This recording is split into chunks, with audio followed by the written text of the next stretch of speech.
and Deputy Secretary Wolfowitz, I went downstairs just to say hello to some of the people on the Joint Staff who had used to work for me, and one of the generals called me in. He said, "Sir, you got to come in. You got to come in and talk to me a second." I said, "Well, you're too busy." He said, "No."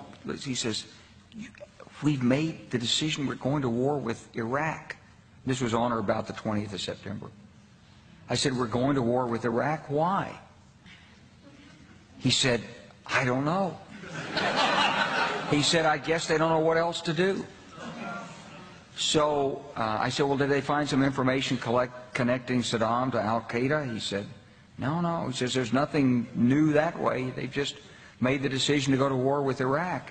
He said, "I guess it's like we don't know what to do about terrorists, but we've got a good military and we can take down governments." And he said, "I guess if the only tool you have is a hammer, every problem has to look like a nail."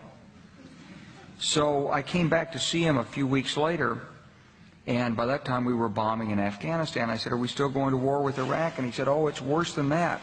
He said, he reached over on his desk, he picked up a piece of paper, he said, I just got this down from upstairs," meaning the Secretary of Defense's office, today, and he said, "This is a memo that describes how we're going to take out 7 countries in 5 years, starting with Iraq and then Syria, Lebanon, Libya, Somalia, Sudan, and finishing off Iran."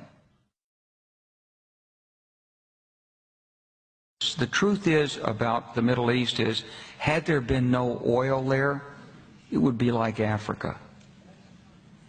Nobody is threatening to intervene in Africa.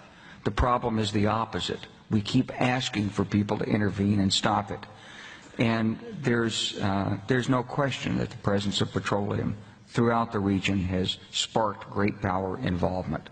Whether that was the specific motivation for the coup or not, I can't tell you, but there's always been this attitude that somehow we could intervene and use force in the region.